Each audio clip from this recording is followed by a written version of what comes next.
the sake of business. Questions and comments. The Honourable Member for Regina, Lewvan. Thank you, Mr. Speaker. We just had a government member stand up and ask the opposition to explain why this proposed back-to-work legislation might be unconstitutional. All we know for sure is that the last time the Government of Canada ordered postal workers back to work, it was ruled unconstitutional.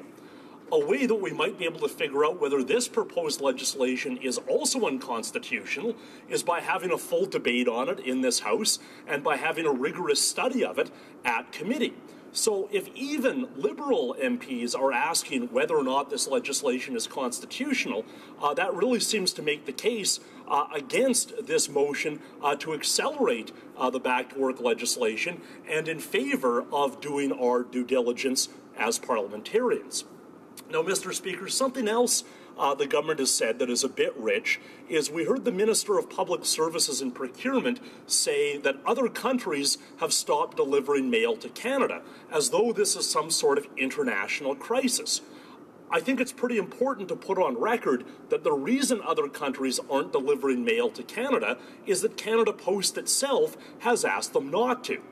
So, Mr. Speaker, I think there is a problem with the government taking an action from Canada Post management and using it as a justification for applying back-to-work legislation against its employees. And I wonder if the member for Elmwood Transcona can think of any other instances of the government using that tactic in this debate. Thank you. The Honourable Member for Elmwood Transcona. Well, thank you very much to the member for Regina, Lewvan, for his question. And of course, this is one of the great frustrations of this whole situation, is that we've had Canada Post management claim that there's a huge backlog.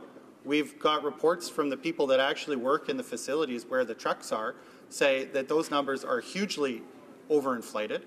We've got Canada Post, as the member rightly pointed out, telling mail services outside of Canada not to send mail into Canada, and then saying, oh my God, nobody's sending mail to Canada, this is terrible, we need to have back-to-work legislation.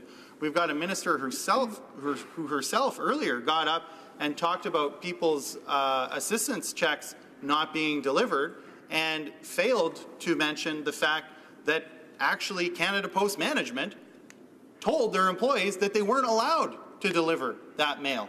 And so this has been part of the problem all along, and it's consistent with the pattern of signaling that we've seen from the government when they decided to ignore the attack on sick and vulnerable workers, when they signaled only a couple weeks into the strike that they were contemplating back-to-work legislation, and then they've been complicit in all of these, and in fact now starting to repeat these trumped-up claims of crisis by management. These are textbook strike-breaking techniques.